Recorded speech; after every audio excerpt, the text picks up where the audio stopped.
नमस्ते दोस्तों, प्रस्तुत है कहानी बिंदा, लेखिका महादेवी वर्मा। चलिए सुनते हैं। भीत सी आंखों वाली उस दुर्बल, छोटी और अपने आप ही सिमटी सी बालिका पर दृष्टि डालकर मैंने सामने बैठे सज्जन को उनका भरा हुआ प्रवेश पत्र लौटाते हुए कहा, आपने आयु ठीक नहीं भरी है, ठीक कर लीजिए, नहीं तो पीछे कठिनाई पड़ेगी। नहीं, यह तो गत आषाढ़ में 14 की हो चुकी। सुनकर मैंने कुछ विस्मित भाव से अपनी उस भावी विद्यार्थिनी को अच्छी तरह देखा, जो 9 वर्षीय बालिका की सरल चंचलता से शून्य थी और 14 वर्षीय किशोरी के सल्लज उत्साह से अपरिचित। उसकी माता के संबंध में मेरी जिज्ञासा स्वगत न रहकर स्पष्ट प्रश्न ही बन गई होगी, क्योंकि दूसरी ओर से कुछ कुंठित उत्तर मिला। मेरी दूसरी पत्नी है और आप तो जानती ही होंगी। और उनके वाक्य को अधसुना ही छोड़कर मेरा मन स्मृतियों की चित्रशाला में 2 युगों से अधिक समय की भूल के नीचे दबे बिंदा या बिंदेश्वरी के धुंधले चित्र पर उंगली रखकर कहने लगा, ज्ञात है, अवश्य ज्ञात है। बिंदा मेरी उस समय की बाल सखी थी जब मैंने जीवन और मृत्यु का अमिट अंतर जान नहीं पाया था। अपने नाना और दादी के स्वर्ग गमन की चर्चा सुनकर मैं बहुत गंभीर मुख और आश्वस्त भाव से घर भर को सूचना दे चुकी थी कि जब मेरा सिर कपड़े रखने की अलमारी को छूने लगेगा तब मैं निश्चय ही एक बार उनको देखने जाऊंगी। न मेरे इस पुण्य संकल्प का विरोध करने की किसी को इच्छा हुई और न मैंने एक बार मरकर कभी न लौट सकने का नियम जाना। ऐसी दशा में छोटे छोटे असमर्थ बच्चों को छोड़कर मर जाने वाली माँ की कल्पना मेरी बुद्धि में कहाँ ठहरती। मेरा संसार का अनुभव भी बहुत संक्षिप्त सा था। अज्ञानावस्था से मेरा साथ देने वाली सफ़ेद कुत्ती, सीढ़ियों के नीचे वाली अंधेरी कोठरी में आंख मूंद पड़े रहने वाले बच्चों की इतनी सतर्क पहरेदार हो उठती थी कि उसका गुर्राना मेरी सारी ममता भरी मैत्री पर पानी फेर देता था। भूरी पूसी भी अपने चूहे जैसे निस्सहाय बच्चों को तीखे पहने दांतों में ऐसी कोमलता से दबाकर कभी लाती, कभी ले जाती थी कि उनके कहीं एक दांत भी न चुप पाता था। ऊपर की छत के कोने पर कबूतरों का और बड़ी तस्वीर के पीछे गौरैयों का जो भी घोंसला था, उसमें खुली हुई छोटी छोटी चोंचों और उनमें सावधानी से भरे जाते दोनों ओर कीड़े मकोड़ों को भी मैं अनेक बार देख चुकी थी। बच्चिया को हटाते हुए ही रंभा रंभा कर घर भर को ये दुखद समाचार सुनाने वाली अपनी श्यामा गाय की व्याकुलता भी मुझसे छिपी न थी। एक बच्चे को कंधे से चिपकाए और एक उंगली पकड़े हुए जो भिखारिन द्वार द्वार फिरती थी, वह भी तो बच्चों के लिए ही कुछ मांगती रहती थी।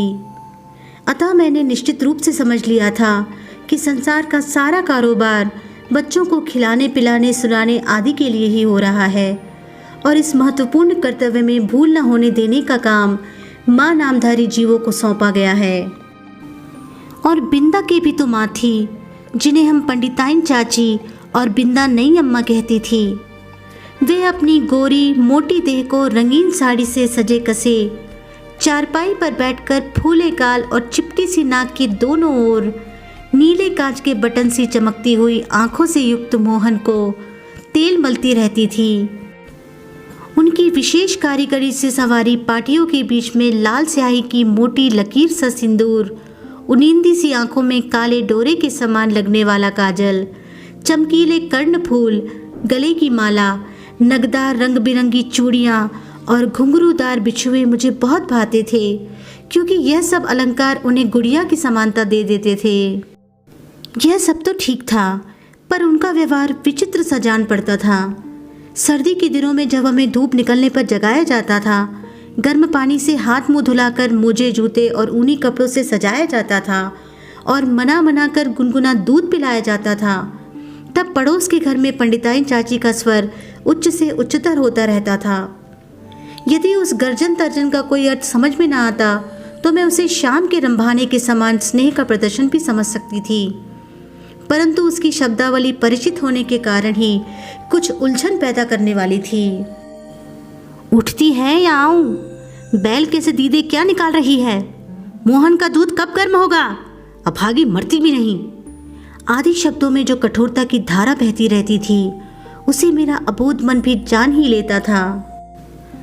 कभी कभी जब मैं ऊपर की छत पर जाकर उस घर की कथा समझने का प्रयास करती, तब मुझे मैली धोती लपेटे हुए बिंदा ही आंगन से चौके तक फिरकनी सी नाचती दिखाई देती।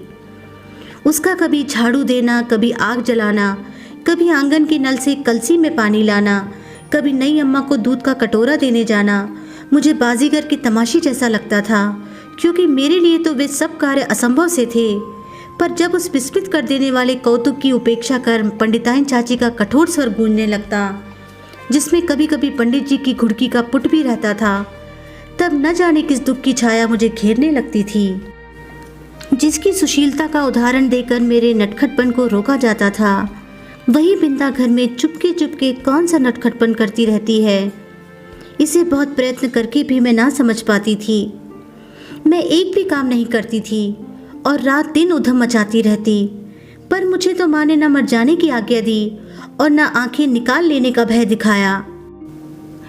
एक बार मैंने पूछा भी, क्या पंडिताइन चाची तुम्हारी तरह नहीं है? माँ ने मेरी बात का अर्थ कितना समझा यह तो पता नहीं। उनके संक्षिप्त हैं से ना बिंदा की समस्या का समाधान हो सका और ना मेरी उलझन सुलझ पाई। बिंदा मुझसे कुछ बड़ी ही रही होगी, परंतु उसका नाटापन देखकर ऐसा लगता था मानो किसी ने ऊपर से दबाकर उसे कुछ छोटा कर दिया हो।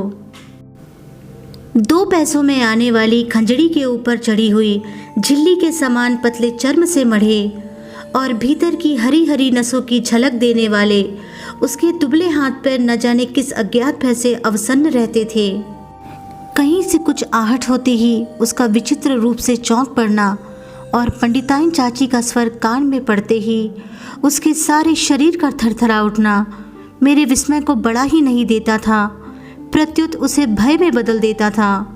और बिंदा की आंखें तो मुझे पिंजरे में बंद चिड़िया की याद दिलाती थी। एक बार जब 2-3 करके तारे गिनते गिनते उसने एक चमकीले तारे की ओर उंगली उठाकर कहा, वह रही मेरी अम्मा। तब मेरे आश्चर्य का ठिकाना न रहा। क्या सभी की एक अम्मा तारों में होती है और एक घर में?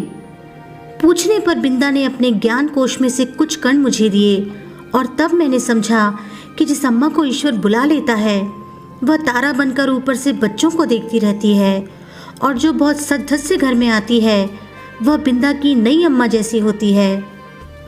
मेरी बुद्धि सहज ही पराजय स्वीकार करना नहीं जानती।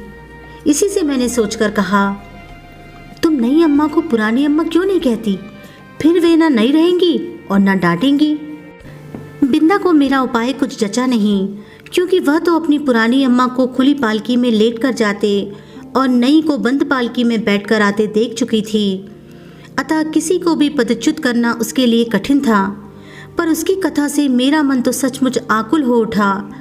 अतः उसी रात को मैंने माँ से बहुत अनुनयपूर्वक कहा, तुम कभी तारा न बनना, चाहे भगवान कितना ही चमकीला तारा बनावे। माँ बेचारी मेरी विचित्र मुद्रा पर विस्मित होकर कुछ बोल भी न पाई थी कि मैंने अकुंठित भाव से अपना आशा प्रकट कर दिया, नहीं तो पंडिताइन चाची जैसी नई अम्मा पालकी में बैठकर आ जाएगी और फिर मेरा दूध, बिस्कुट, जलेबी सब बंद हो जाएगी और मुझे बिंदा बनना पड़ेगा। माँ का उत्तर तो मुझे स्मरण नहीं, पर इतना याद है कि उस रात उसकी धोती का छोर मुट्ठी में दबाकर ही मैं सो पाई थी। बिंदा के अपराध तो मेरे लिए अज्ञात थे, पर पंडिताइन चाची के न्यायालय से मिलने वाले दंड के सब रूपों से मैं परिचित हो चुकी थी। गर्मी की दोपहर में मैंने बिंदा को आंगन की जलती धरती पर बार बार पैर उठाते और रखते हुए घंटों खड़े देखा था। चौके के खंभे से दिन दिन भर बंधा पाया था और भूख से मुरझाए मुख के साथ पहरों नई अम्मा और खटोले में सोते मोहन पर पंखा झलते देखा था। उसे अपराध का ही नहीं, अपराध के अभाव का भी दंड सहना पड़ता था। इसी से पंडित जी की थाली में पंडिताइन चाची का ही काला मोटा और घुंघराला बाल निकलने पर भी दंड बिंदा को मिला। उसके छोटे छोटे हाथों से धुल न सकने वाले उलझे तेलहीन बाल भी अपने स्वाभाविक भूरेपन और कोमलता के कारण मुझे बड़े अच्छे लगते थे। जब पंडिताइन चाची की कैंची ने उन्हें कूड़े के ढेर पर बिखरा कर उनके स्थान को बिल्ली की काली धारियों जैसी रेखाओं से भर दिया तो मुझे रुलाई आने लगी। पर बिंदा ऐसे बैठी रही मानो सिर और बाल दोनों नई अम्मा के ही हों। और एक दिन याद आता है, चूल्हे पर चढ़ाया दूध उफना जा रहा था। बिंदा ने नन्हे नन्हे हाथों से दूध की पतीली उतारी अवश्य, पर वह उसकी उंगलियों से छूटकर गिर पड़ी। खौलते दूध से जले पैरों के साथ दरवाजे पे खड़ी बिंदा का रोना देख मैं हतबुद्धि से हो रही। पंडिताइन चाची से कहकर वह दवा क्यों नहीं लगवा लेती, यह समझाना मेरे लिए कठिन था। उस पर जब बिंदा मेरा हाथ अपने जोर से धड़कते हुए हृदय से लगाकर कहीं छिपा देने की आवश्यकता बताने लगी, तब तो मेरे लिए सब कुछ रहस्यमय हो उठा। उसे मैं अपने घर में खींच लाई अवश्य, पर न ऊपर के खंड में माँ के पास ले जा सकी और न छिपाने का स्थान खोज सकी। इतने में दीवारें लांघ कर आने वाले पंडिताइन चाची के उग्र स्वर ने भय से हमारी दिशाएं रूंध दी। इसी से हड़बड़ाहट में हम दोनों उस कोठरी में जा घुसी जिसमें गाय के लिए घास भरी जाती थी। मुझे तो घास की पत्तियां भी चुभ रही थी, कोठरी का अंधकार भी कष्ट दे रहा था, पर बिंदा अपने जले पैरों को घास में छिपाए और दोनों ठंडे हाथों से मेरा हाथ दबाए ऐसे बैठी थी मानो घास का चुभता हुआ ढेर रेशमी बिछौना बन गया हो। मैं तो शायद सो गई थी, क्योंकि जब घास निकालने के लिए आया हुआ गोपी इस अभूतपूर्व दृश्य की घोषणा करने के लिए कोलाहल मचाने लगा, तब मैंने आंखें मलते हुए पूछा, क्या सवेरा हो गया?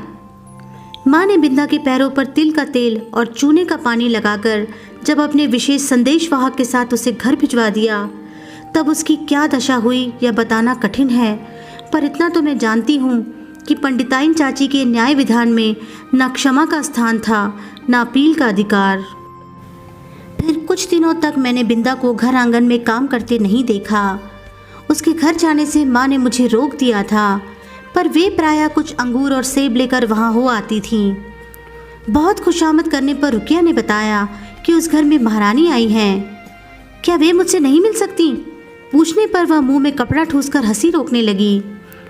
जब मेरे मन का कोई समाधान न हो सका, तब मैं एक दिन दोपहर को सभी की आंख बचाकर बिंदा के घर पहुंची। नीचे के सुनसान खंड में बिंदा अकेली एक खाट पर पड़ी थी। आंखें गड्ढे में धंस गई थीं, मुख दानों से भरकर न जाने कैसा हो गया था, और मैली सी चादर के नीचे छिपा शरीर बिछौने से भिन्न ही नहीं जान पड़ता था। डॉक्टर, दवा की शीशियाँ, सिर पर हाथ फेरती हुई माँ और बिछौने के चारों चक्कर काटते हुए बाबूजी के बिना भी बीमारी का अस्तित्व है, यह मैं नहीं जानती थी। इसी से उस अकेली बिंदा के पास खड़ी होकर मैं चकित सी चारों ओर देखती रह गई। बिंदा ने ही कुछ संकेत और कुछ अस्पष्ट शब्दों में बताया कि नई अम्मा मोहन के साथ ऊपर खंड में रहती है, शायद चेचक के डर से। सवेरे शाम बरौनी आकर उसका काम कर जाती है। उसके बाद फिर बिंदा को मिलन संभव ना हो सका, क्योंकि मेरे इस आज्ञा उल्लंघन से माँ बहुत चिंतित हो उठी थीं। एक दिन सवेरे ही रुकिया ने उनसे न जाने क्या कहा कि वे रामायण बंद कर बार बार आंखें पोंछती हुई बिंदा के घर चल दीं। जाते जाते वे मुझे बाहर न निकलने का आदेश देना नहीं भूली थीं। इसी से इधर उधर से झांक कर देखना आवश्यक हो गया। रुकिया मेरे लिए त्रिकालदर्शी से कम न थी, परंतु वह विशेष अनुनय विनय के बिना कुछ बताती ही नहीं थी, और उससे अनुनय विनय करना मेरे आत्मसम्मान के विरुद्ध पड़ता था। अतः खिड़की से झांककर मैं बिंदा के दरवाजे पर जमा हुए आदमियों के अतिरिक्त और कुछ न देख सकी, और इस प्रकार की भीड़ से विवाह और बारात का जो संबंध है उसे मैं जानती थी। तब क्या उस घर में विवाह हो रहा है, और हो रहा है तो किसका? आदि प्रश्न मेरी बुद्धि की परीक्षा लेने लगे। पंडित जी का विवाह तो तब होगा जब दूसरी पंडिताइन चाची भी मरकर तारा बन जाएंगी, और बैठ न सकने वाले मोहन का विवाह संभव नहीं। यही सोच विचार कर मैं इस परिणाम तक पहुंची कि बिंदा का विवाह हो रहा है और उसने मुझे बुलाया तक नहीं। इस अपमान से आहत मेरा मन सब गुड़ियों को साक्षी बनाकर बिंदा को किसी भी शुभ कार्य में न बुलाने की प्रतिज्ञा करने लगा। कई दिन तक बिंदा के घर झांक झांक कर जब मैंने माँ से उसके ससुराल से लौटने के संबंध में प्रश्न किया, तब पता चला वह तो अपनी आकाशवासिनी अम्मा के पास चली गई। उस दिन से मैं प्रायः चमकीले तारे के आसपास फैले छोटे तारों में बिंदा को ढूंढती रहती, पर इतनी दूर से पहचानना क्या संभव था? तब से कितना समय बीत चुका है, पर बिंदा और उसकी नई अम्मा की कहानी शेष नहीं हुई। कभी हो सकेगी या नहीं, इसे कौन बता सकता है।